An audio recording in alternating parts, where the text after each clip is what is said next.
Is there anything you can say that Frusciante specifically took from Hendrix, I guess? Everything. But what? But there are signature sounds, aren't there? That are there in the. If you learn the riffs, you know it. Yeah. I mean, just from those, what Frusciante kind of took from Hendrix is, a long list, but certainly, from these chords alone, got an E chord with the thumb over the top. Yeah, you got a B, C sharp minor, G sharp minor, A, but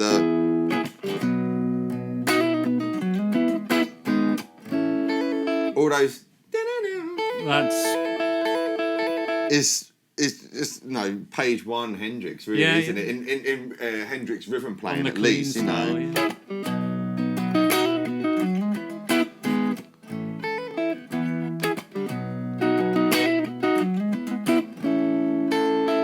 Even little things like that, it's just filling up the holes, but in a nice way, you know.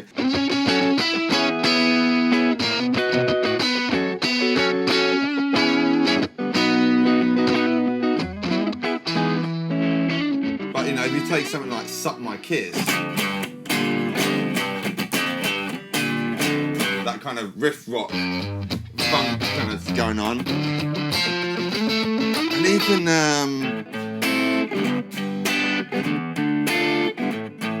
that's very Hendrix again inspired, isn't it?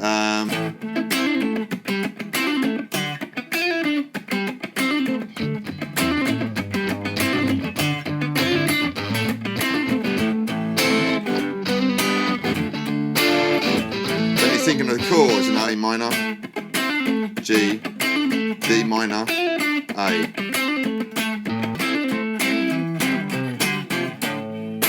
Anything there where you've got that funk rhythm stuff, it's just a bit of a cleaner version, isn't it? Yeah, it really is. So there, I'm aiming for that 4th and 3rd string, really. But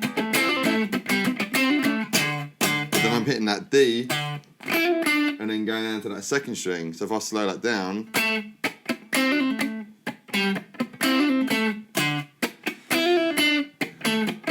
But that right hand still.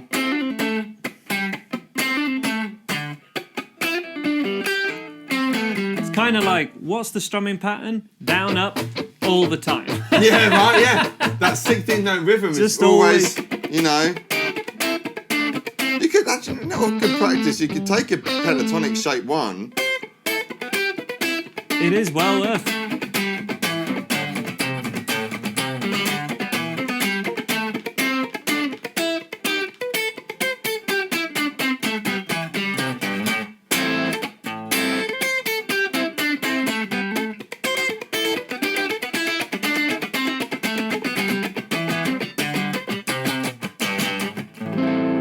That's quite a good little thing for people to practice. Absolutely. Do you want to break that down? So I'm literally, it's here you've got to be very careful on the mute.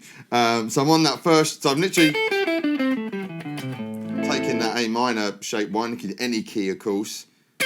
So there, I'm aiming my direction of my pick right on that 1st string, but I'm making sure it's muted out in case I hit it. So you don't want to think it'd be too much. That can be an advanced way of doing it, and live you can get away with more of that. But for learning it.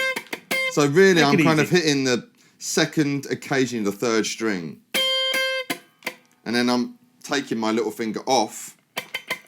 Pressure-wise, it's still kind of hovering on that 8th fret there. It's still like so. So then going to the 5th fret, and I've just noticed actually I haven't got any fingers there, but I'm just aiming for that 1st string. But keeping that strumming. I'm not now. 2 different things.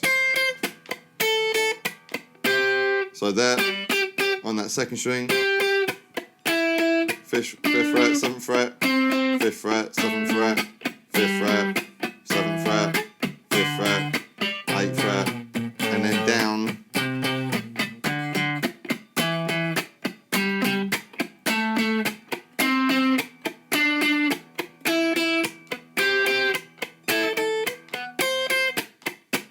And that's what my right hand's doing. Yeah.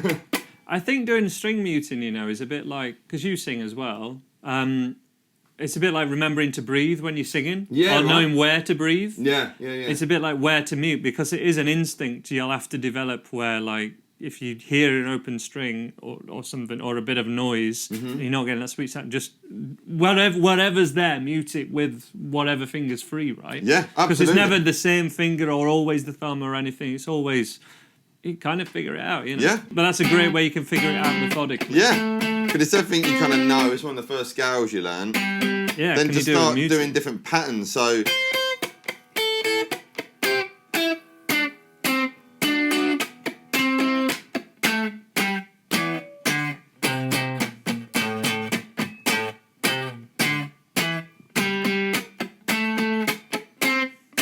that's all downs. Down, down, down, down. Second string. You could put a bit. Well, level up from that. It doesn't even need to be fasted, but just more syncopated, because everything there was 1 and 2 and 3 and 4 and. So to make it more syncopated, yeah, bam, bam on the beat.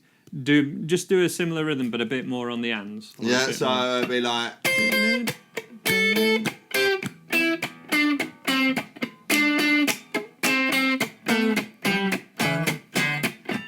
Suddenly,